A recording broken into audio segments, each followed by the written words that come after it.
एक बहुत ही महत्वपूर्ण संशोधन किया गया है अभी आपका जन विश्वास प्रावधान संशोधन विधेयक 2026 अभी पारित किया गया है लोकसभा के द्वारा।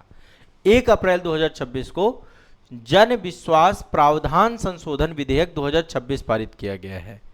अब यहाँ पे एक बात आती है कि जन विश्वास पहल है क्या। सबसे पहले तो ये बात आती है, फिर मैं संशोधन पे आता हूं आपके। जन विश्वास पहल है क्या? जन विश्वास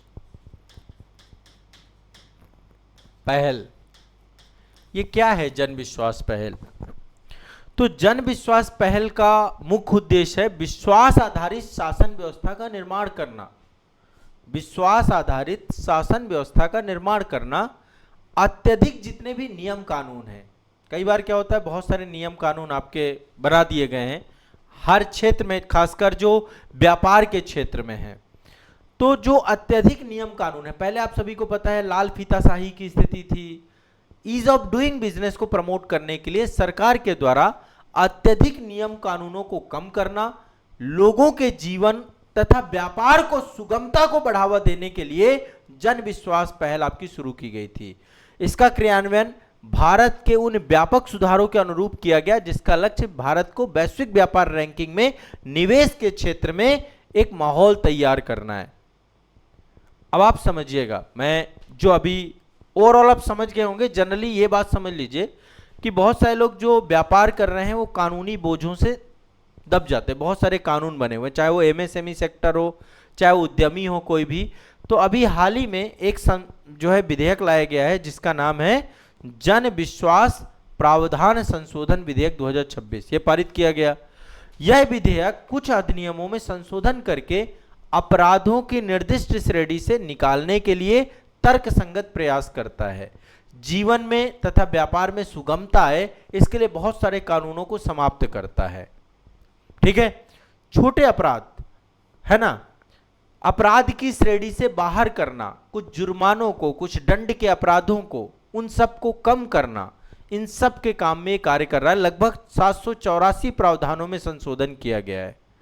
तो जन विश्वास विधेयक 2026 लोकसभा में ध्वनिमति से पारित किया गया और ये एक बहुत ही महत्वपूर्ण विधायी सुधार के रूप में देखा जा सकता है। यहाँ पर जो भी व्यक्ति हैं, चाहे वो व्यवसायों पर कानूनी बोझ हैं, उनको कम करने का प्रयास करेगा ये विधेयक। और जो एमएसएमई सेक्टर है, सूक्ष्म लघु और मध्यम उद्योग है, उनमें जो उद्यमी हैं उनको सहायता प्रदान करने का काम करेगा और भारत में एक विनियामक व्यापारिक वातावरण एस्टेब्लिशमेंट करने का काम करेगा। तो यह विधेयक सरकार की जो न्यूनतम सरकार अधिकतम शासन यानी कि मिनिमम गवर्नमेंट मैक्सिमम गवर्नेंस की जो पहल है उस पहल का एक हिस्सा है। इस सुधार का असर काफी अहम है। कई मंत्रालयों और कानूनों को यह कवर करेगा। अलग अलग बिलों के 784 प्रावधानों में संशोधन किया जाएगा। कुल 79 केंद्रीय कानून इसमें शामिल होंगे। लगभग 23 मंत्रालय इसके अंतर्गत आएंगे।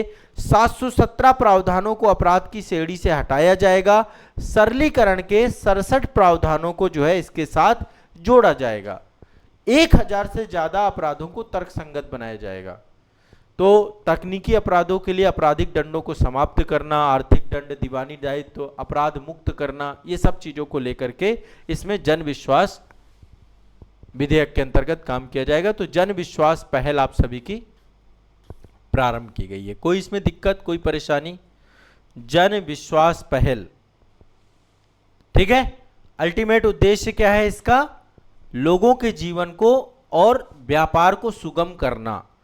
जो छोटी छोटी चीजों पे बहुत सारे आर्थिक जुर्माने होते हैं, दंड होते हैं, उनको कम से कम करना, ठीक है, तर्क संगत बनाना, ये अल्टीमेट उद्देश्य है जन विश्वास पहल का। तो इस पे एक पूरा का पूरा संशोधन आप सभी का लोकसभा में पारित किया गया है। और बहुत सारे आपके, चाहे वो केंद्रीय बहुत सारे आपके अपराध रहे हों या केंद्रीय अधिनियम बहुत सारे हो, इसके साथ 23 मंत्रालय हैं, मतलब थोड़ा बहुत नहीं है, 23 मंत्रालय जुड़े हुए हैं, ठीक है, 23 मंत्रालय। बहुत सारे जो बिल हैं, लगभग 784 प्रावधानों में संशोधन किया गया है। 79 केंद्रीय कानूनों में संशोधन किया गया है। 23 मंत्रालय इसके अंतर्गत आते हैं, ठीक है। 1000 से ज्यादा अपराधों को तर्कसंगत बनाया जाएगा। तो जो मतलब एक तरीके से लॉजिकल वे पे काम करना, व्यापारिक और जीवन की सुगमता की तरफ काम करना, और इसलिए ये विधेयक आपका लाया गया जन विश्वास विधेयक। ठीक है, संभवतः आप समझ गए होंगे, इसमें आपको डिफिकल्टी नहीं आ रही होगी। चलिए